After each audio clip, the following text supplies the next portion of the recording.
दोस्तों रशिया की एक गैस कंपनी जो कि एलएनजी प्रोवाइड कराती है, उसका नाम आपने पहले जरूर सुना होगा, गैसप्रॉम।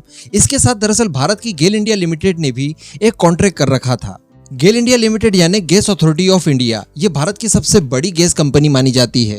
तो अब इनके करार के अनुसार रशियन गैस कंपनी भारत की गैस कंपनी को अगले 20 सालों तक गैस की सप्लाई करेगी और ये गैस सप्लाई हर साल 28.5 लाख टन की क्वांटिटी में की जाएगी, जिसकी कीमतें लगभग रखी गई है $25 पर मिलियन ब्रिटिश थर्मल यूनिट। और ये जो भारत की गेल इंडिया लिमिटेड द्वारा गैसप्रॉम के साथ समझौता किया गया था, ये एक जर्मनी की सब्सिडरी कंपनी थी। यानी गैसप्रॉम ने अपनी एक सब्सिडरी दे रखी थी जर्मनी को, जिसके साथ भारत की गेल इंडिया लिमिटेड ने ये कॉन्ट्रैक्ट साइन किया था। लेकिन दोस्तों रशिया यूक्रेन वॉर जब से शुरू हुआ, उसके बाद सैंक्शंस का दौर चला और हुआ ये कि ये कंपनी अपने वादे के अनुसार डिफॉल्ट कर गई और भारत को लगातार 5 खेप इन्होंने एलएनजी की सप्लाई नहीं की। अब इसका असर गेल इंडिया लिमिटेड के ऊपर बहुत तगड़े तरीके से पड़ा। कारण ये था कि हम लोग काफी सस्ती दरों पर रशियन कंपनी से गैस खरीद रहे थे, लेकिन चूंकि इन्होंने डिफॉल्ट कर दिया और भारत को सप्लाई नहीं की, तो इस वजह से आनन फानन में हमें ओपन सोर्सेज से गैस की खरीद करनी पड़ी। अब चूंकि ओपन सोर्सेज से हम लोग खरीद रहे हैं, किसी तरह का कोई अनुबंध नहीं किया है पहले,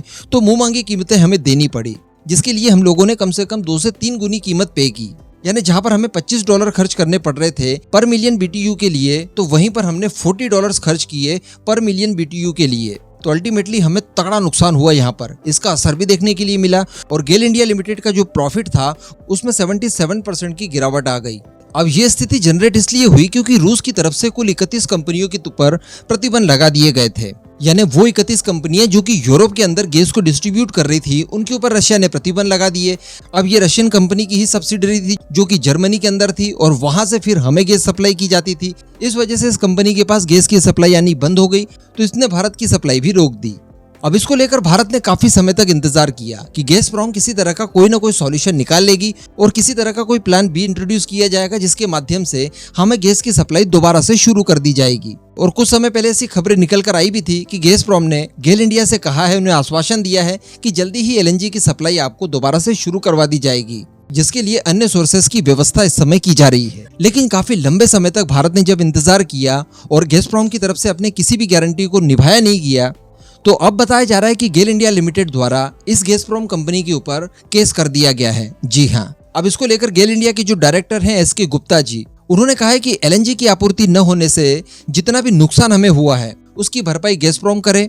इसके लिए गेल इंडिया लिमिटेड हर्जाना मांगता है। हालांकि कितना हर्जाना मांगा गया है इस राशि का भी खुलासा नहीं किया गया है, लेकिन इसी हर्जाने के लिए यूके के लंदन में इनके खिलाफ केस फाइल कर दिया गया है, जहां पर गेल इंडिया लिमिटेड ने अपनी एक लीगल टीम भेज दी है। लेकिन गैसप्रॉम की तरफ से अभी भी कोई अपनी लीगल टीम यहां पर नहीं भेजी गई है। वैसे अगर इनके ऊपर हम लोगों ने केस फाइल किया है तो डेफिनेटली इन्हें अपनी एक लीगल टीम तो भेजनी पड़ेगी। उसके बाद ही ये निपटारा हो पाएगा कि जो गैसप्रॉम की वजह से गेल इंडिया लिमिटेड को नुकसान हुआ है उसकी भरपाई ये लोग कैसे करेंगे। और साथ ही ये जो डील इन्होंने बीच में ही अब कैंसिल कर दी है, तो इस डील को लेकर होगा क्या, क्योंकि हम चूंकि इन्हीं के भरोसे थे। अब काफी सालों के लिए चूंकि हम लोगों ने इनके साथ कॉन्ट्रैक्ट कर लिया था, काफी बड़ी क्वांटिटी में इनसे हमें गैस मिल जाती थी, इस वजह से हमने किसी दूसरे सोर्स के साथ चूंकि करार नहीं किया, तो इन सब चीजों की भरपाई कौन करेगा। जो फिलहाल नुकसान हुआ है वो तो ठीक ही है, लेकिन जो इन फ्यूचर भी लगातार होते रहेगा कई सालों तक, उसकी भरपाई कौन करेगा। इन सब को लेकर अब लीगल केस भारत की तरफ से रशियन कंपनी के ऊपर चलाया जा रहा है।